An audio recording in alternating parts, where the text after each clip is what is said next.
For 18 straight hours, the wind howled. It was a constant, furious sound like a freight train that never passed, a beast screaming as it tore the world apart. And when it finally stopped, the sudden, absolute vacuum of sound was more terrifying than the noise itself. That eerie, profound silence fell over what was left of the Florida coast. My neighborhood, my entire community was just gone, leveled and wiped clean off the map by a monster hurricane named Isabella. But my house, thanks to a potent cocktail of pure luck, obsessive preparation, and a whole lot of reinforced concrete, was the last one standing. I barely had a second to process the staggering loss, the crushing survivor's guilt that clawed at my throat, the sheer glaring impossibility of it all. I walked through the debris field that was once my front yard, looking at the solitary shape of my home against a bruised post-storm sky, and felt nothing close to victory, just a profound, aching loneliness. It was in the midst of that daze, a week later, that a letter showed up. The mail carrier, a hero in his own right, had navigated a maze of ruined roads to reach my lonely outpost. The envelope was crisp and clean, bearing the cheerful palm tree logo of my homeowners association.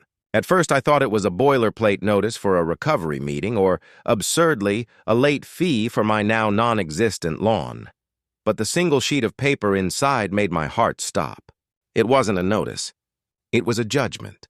A bill for a special assessment, against me and only me, for $10 million.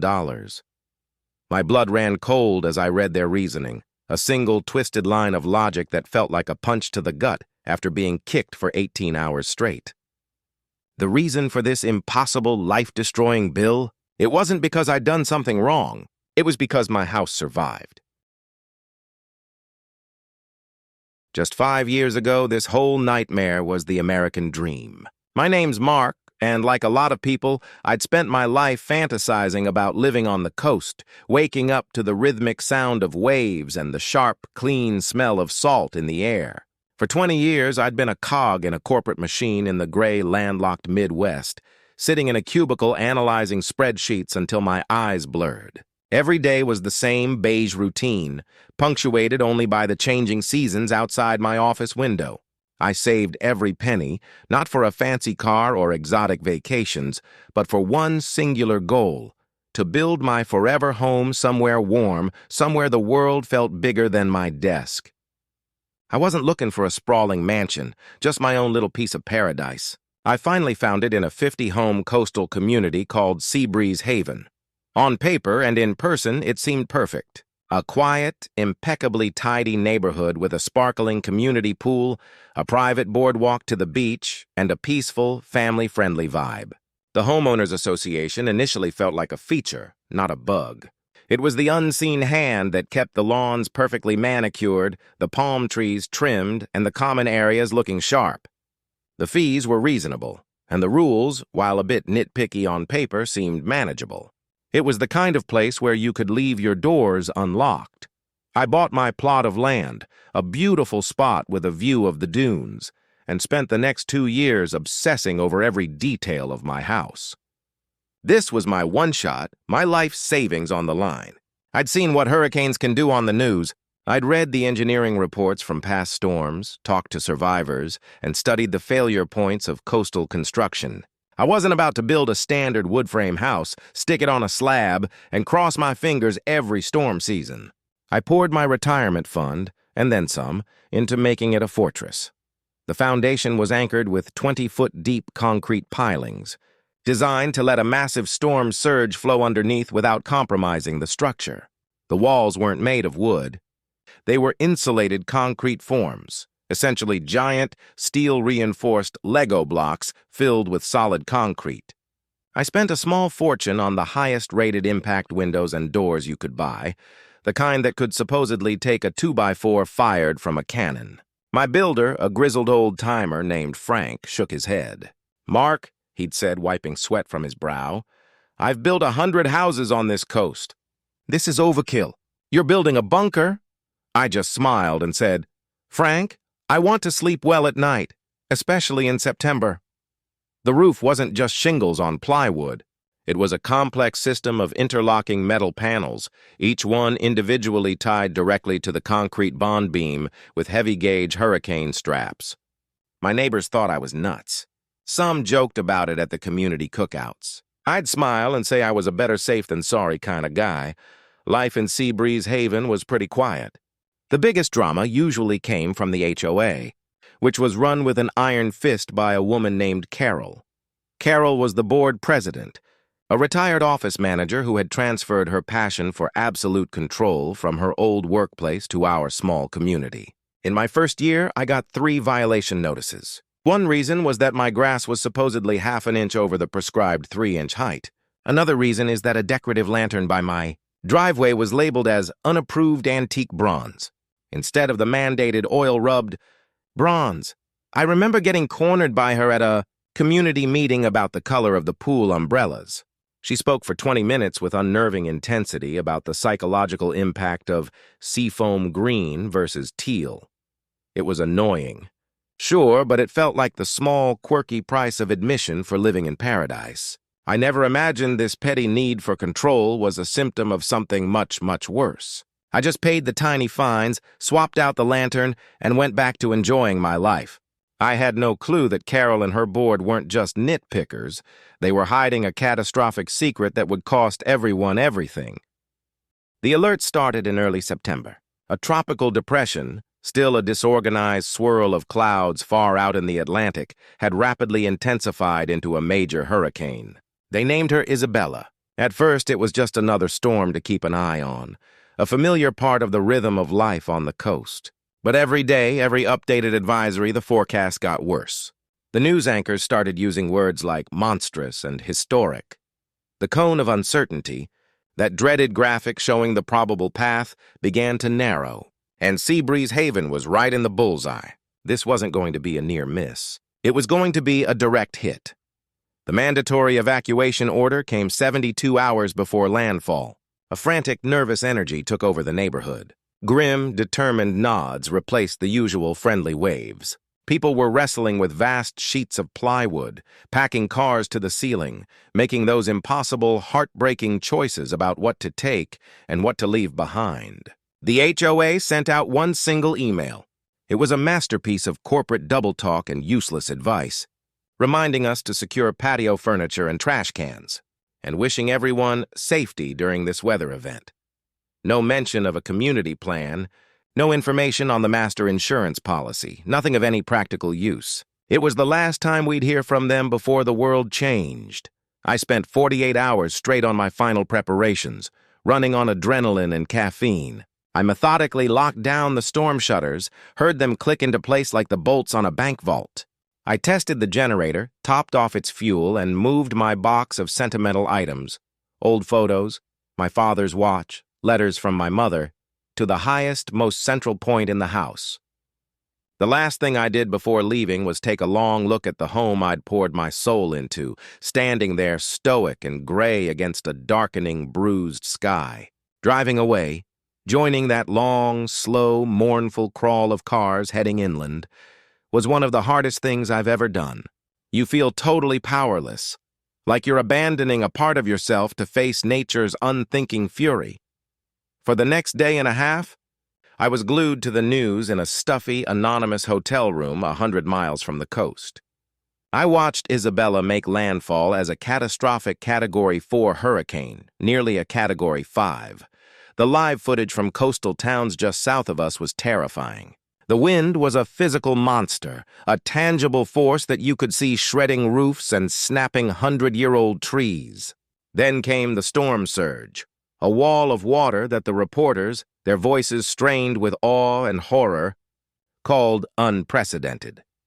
The last camera in our area, mounted on a tower, showed the ocean rising with impossible speed before the image flickered and went dark. The power grid failed. For the next 12 hours, there was just silence, an information blackout. All I could do was sit and wait and pray, pacing the thin hotel carpet, wrestling with a sick, churning feeling that everything I'd built was being methodically disassembled and washed out to sea. That waiting is its own kind of torture, just you and your imagination, stuck in a terrible limbo between hope and total despair. It took 2 full days before the authorities declared the roads partially passable and allowed residents to return. The drive home was surreal, a journey into another world. The closer I got to the coast, the more alien the landscape became. Giant oak trees, landmarks for generations, were snapped like twigs. Road signs were twisted into abstract metal sculptures. A shrimp boat was sitting in the middle of a 4-lane highway. And then I turned onto the road to Seabreeze Haven, or where it should have been. I had to stop the car. I couldn't make my brain process what I was seeing. It wasn't a neighborhood. It was a barren, sandy wasteland, scoured clean down to the dirt. The storm surge had acted as a giant eraser. Of the 50 homes that had made up our community, all that was left were splintered foundations and vast, empty fields of debris. Cars were flipped over and half buried in the sand. Swimming pools were just muddy craters filled with unrecognizable junk. It looked like a bomb had gone off, a scene of total, indiscriminate annihilation. I drove slowly, my heart pounding in my chest, passing the empty lots of my neighbors. The Rodriguez family's beautiful 2-story coastal home is gone. The Millers' cute little bungalow, where they'd just hung a new porch swing, was gone. The Jacksons, the Goldbergs, the Lees, just empty, shattered concrete slabs. And then I got to my lot, and I just stopped breathing. It was still there. My house was still standing. The landscaping was obliterated. The fences were gone. A chunk of siding had been torn off on one side, and a few metal roof panels were bent and lifted. But the structure, my concrete fortress, was intact. It stood alone in a sea of complete and utter destruction, a solitary, defiant monument in a graveyard of homes. The feeling wasn't triumph.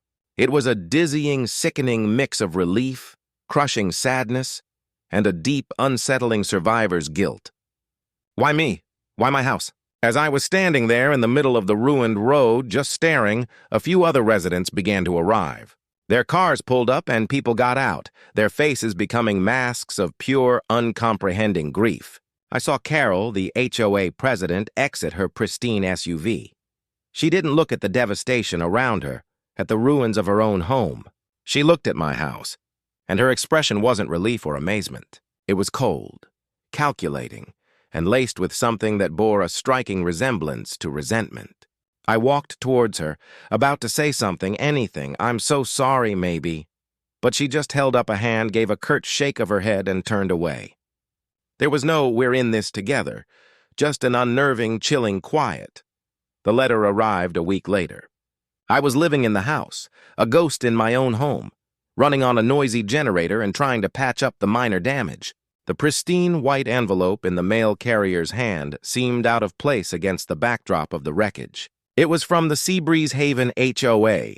It may be a meeting notice or a complaint that my genealogy book is too loud. Instead, the letter inside made my blood run cold. It was a formal demand for $10 million. It was a special assessment. I read the words again and again, convinced my exhausted, grieving mind was playing tricks on me. The HOA board, it stated, had held an emergency meeting. In this meeting, they declared that the community's common elements, the roads, pipes, lighting, clubhouse, and pool, were destroyed and would cost $10 million to rebuild.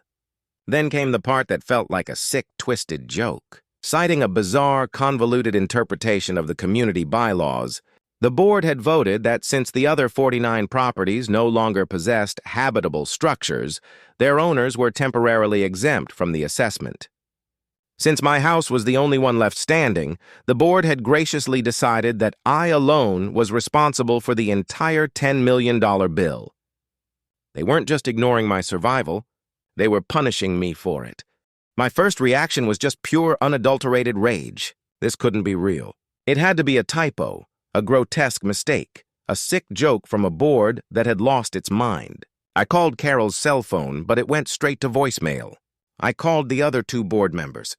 Same thing.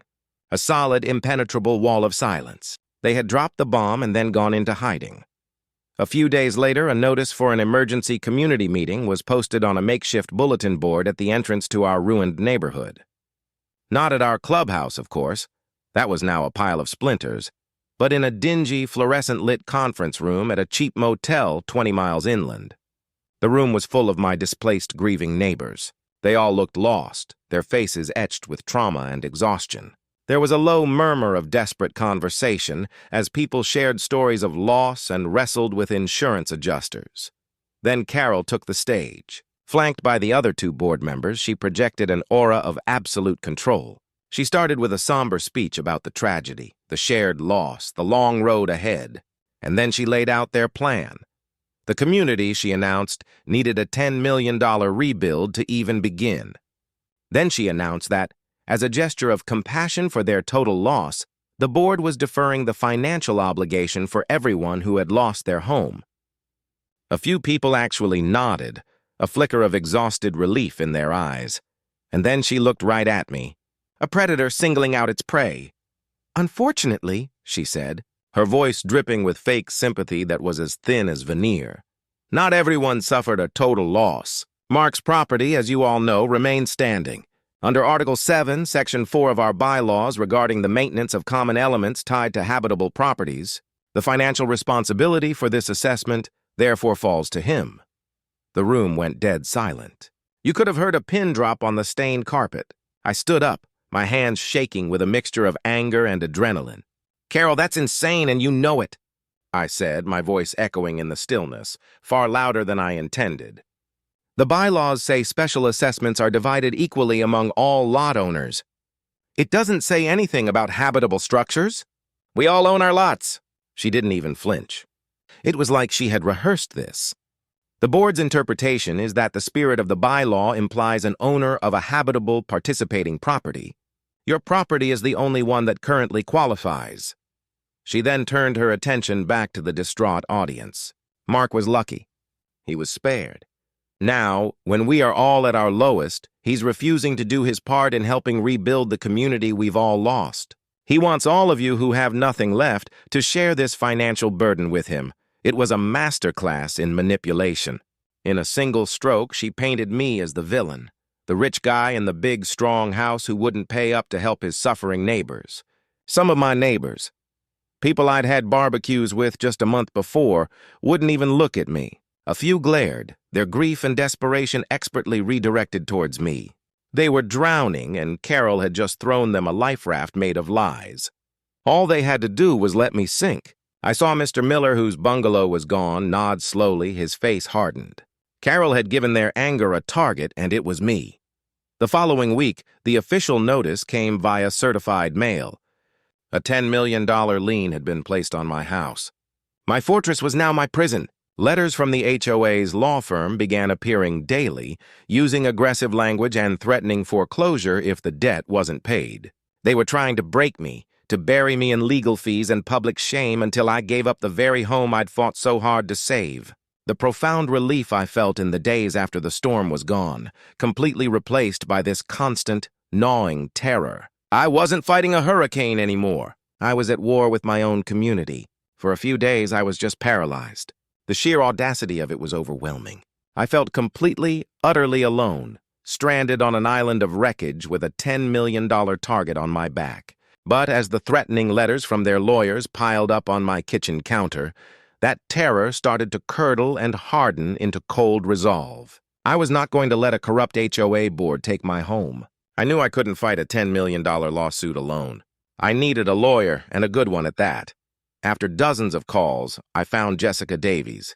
Most lawyers I called either didn't handle HOA law or their voices changed the moment I said $10 million lien, quickly making an excuse to get off the phone.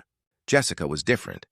She was a sharp, no-nonsense attorney in her 40s who specialized in combating corrupt homeowners associations. She had a reputation as a bulldog. I laid out the whole insane story in her office. The obsessive construction, the hurricane, the last house standing, the impossible lien. She listened patiently, her face unreadable, as she looked over the HOA's demand letter and the bylaw Carol had cited. When I was done, she leaned back in her chair and let out a short, sharp laugh. "Mr. Henderson," she said, a small smile playing on her lips, "this isn't just illegal, it's laughably, comically illegal." For the first time in weeks, a genuine spark of hope ignited in my chest. She explained it to me in simple terms. HOA membership is tied to owning the land, not the house on it. Every single person who owned a lot in Seabreeze Haven, whether with or without a home, was still a member and equally responsible for any legitimate, properly voted-upon assessments. Carol's interpretation was a complete fabrication, a desperate fantasy she'd cooked up. A judge would throw this out in 5 minutes, Jessica promised, her confidence a balm on my frayed nerves. The real question isn't if this is illegal. The question is why? Why would they risk everything, their reputations, their personal liability, on such an obvious, flimsy lie? That question was the key. $10 million was a huge number. Jessica immediately filed a motion demanding that the HOA turn over all its financial records, board meeting minutes, and most importantly, its insurance documents. The HOA's lawyer attempted to stall, filing countermotions and claiming the request was overly burdensome. Still, the judge, recognizing the frivolous nature of the lien, granted our motion immediately. A week later, a dozen dusty banker's boxes landed in Jessica's office. We spent an entire weekend fueled by coffee and stale donuts, digging through years of paperwork. And then, in a file labeled insurance, we found it. The bombshell. It wasn't one document, but a series. The first was a warning letter from the HOA's insurance provider for non-payment of the premium. The second was a final notice. And the third, dated 6 months before Hurricane Isabella, was a formal, unequivocal cancellation of the community's multi-million-dollar master policy for non-payment. The policy that was supposed to rebuild the roads, the clubhouse, and the infrastructure didn't exist. Carol and the board had been collecting insurance dues from all 50 of us for months, but they hadn't been paying the bill. The money was just gone. This whole $10 million scheme wasn't just a bizarre attack on me. It was a desperate, frantic scam to cover their own colossal fraud. They were trying to make me pay for a catastrophe their own negligence left uninsured. But it got worse. If the insurance had lapsed, what else were they hiding? Where did our money go? I started quietly talking to people. Former landscapers, pool maintenance guys, anyone who'd left working for the HOA on bad terms. Finally, a disgruntled former groundskeeper, a man Carol had fired for questioning an invoice, gave me the next piece of the puzzle. We met in a dingy diner 10 towns over. He was nervous, constantly looking over his shoulder. He told me about an engineering report from 2 years ago. The board had commissioned it to inspect the structural integrity of the community's seawall. He said the report was damning. It concluded that the seawall was critically damaged by erosion and would suffer a catastrophic failure in any storm stronger than a Category 1 hurricane. It recommended immediate, extensive repairs costing nearly $1 million. The board, led by Carol, buried the report. They never told the homeowners.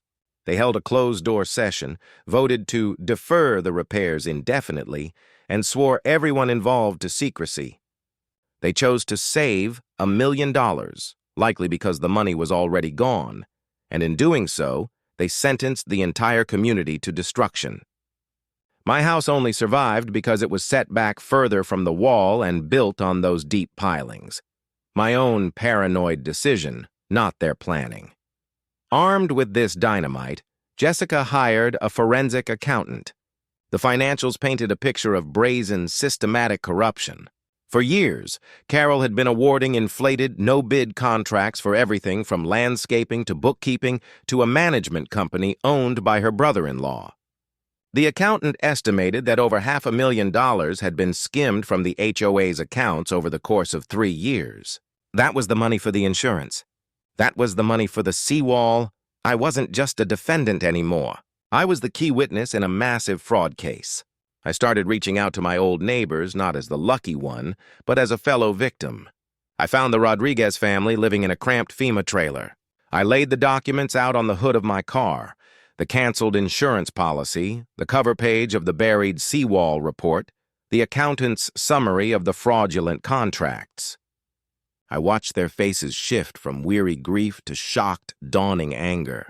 The anger was slow to build across the community, but once it did, it was a firestorm. The fight went from defense to offense.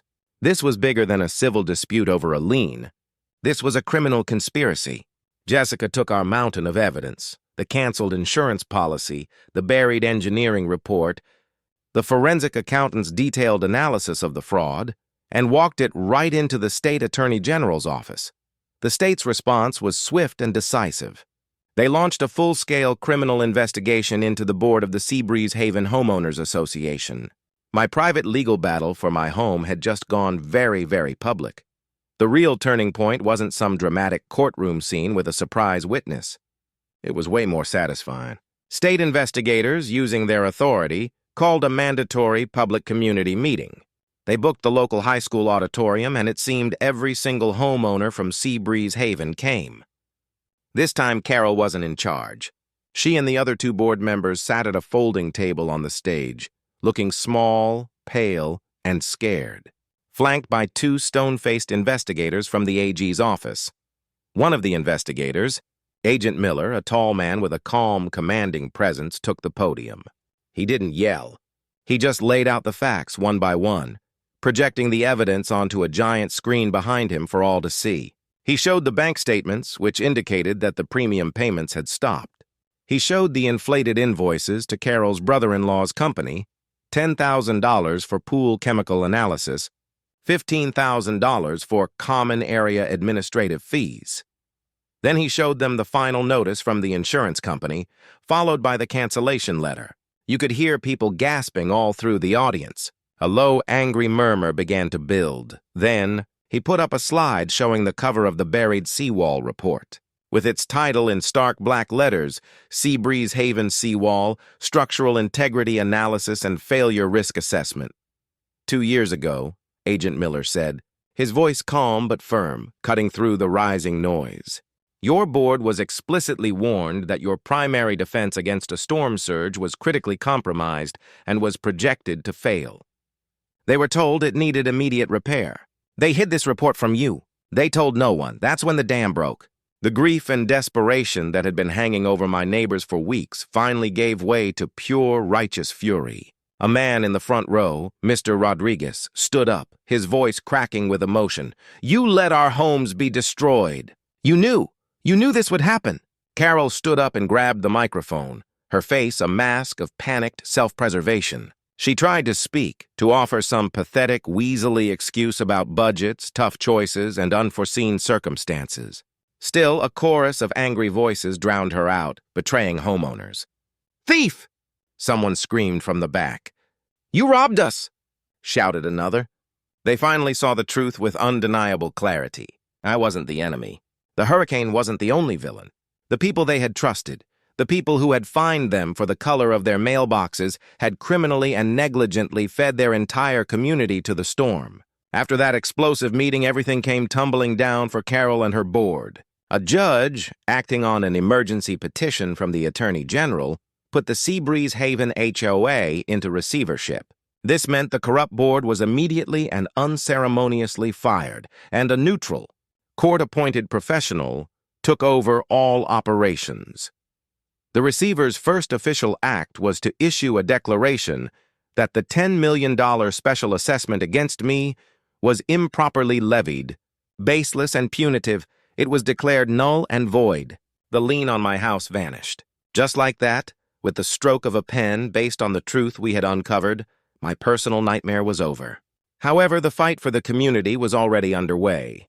A few weeks later, the Attorney General's office handed down indictments. Carol, the other two board members, and her brother-in-law were arrested and charged with a slate of felonies, including grand theft, organized fraud, and criminal negligence. Our story became the lead on the local news for a week, a shocking cautionary tale of HOA corruption run amok. I had to testify at the trial, standing in a courtroom and telling the whole story from the beginning, looking at Carol as I explained how she had tried to ruin my life to cover her crimes. The legal process was slow, but justice for once won. Carol and her brother-in-law were convicted on the most serious charges. The judge delivered a blistering speech about their betrayal of trust and handed down harsh prison sentences. He also ordered the seizure of all their personal assets, houses, cars, and savings, to create a restitution fund for the homeowners they'd victimized. It wasn't $10 million, not even close, but it was a start. More importantly, it was a legal and public declaration that what happened to our homes wasn't just an act of God. It was a crime, aided and abetted by greed. Slowly and painfully, the community began to look forward. With the HOA in responsible hands and the truth out in the open, new plans were drawn up. A new realistic special assessment, shared equally by all 50 lot owners, was established to begin the long process of rebuilding the basic infrastructure. Some homeowners took their share of the restitution money and their private insurance payouts and just sold their empty lots, wanting to leave the painful memories behind. But others, a surprising number of them, inspired by the fight and the sense of community forged in uncovering the truth, decided to stay and rebuild. My house, the lone survivor, became this unlikely symbol of resilience. It was no longer just my bunker. It was the first light in a neighborhood that had gone completely dark. I got involved, joining the new ad hoc rebuilding committee, helping shape a new community from the ashes of the old one built not on petty rules and secret dealings, but on transparency, trust, and pilings driven deep into the ground. My story started with surviving a hurricane and turned into a waking nightmare of injustice. I was targeted, isolated, and almost bankrupted, not by a storm, but by the very people elected to protect my community. My fight for my own home ultimately uncovered a web of corruption and criminal negligence that had victimized everyone. It proves a hard truth. Sometimes the most significant danger isn't the storm you can see coming on the horizon, but the greed and rot hiding in plain sight. The lesson here is that an HOA isn't just a service that mows the lawn or dictates the color you can paint your door. It's a governing body with immense power over your home, your finances, and your life. You must be involved, ask questions, demand transparency, and read the fine print. Never assume someone else is looking out for your best interests. What happened at Seabreeze Haven was extreme, but the basic elements of financial mismanagement, lack of oversight, and boards that operate in secret are frighteningly familiar. I was fortunate to have the resources to build a strong house and the resolve to fight back, but many people aren't in that position. Have you ever had a nightmare dispute with your HOA? A story of corruption, incompetence, or just plain absurdity? Share your story in the comments below. Your experience might be the warning or the piece of advice someone else needs to hear when they're in a tough spot. And if you'd like to hear more stories of people fighting back against injustice and robust systems, be sure to enjoy this video, subscribe to the channel, and hit the notification bell so you don't miss what's next. Thanks for watching.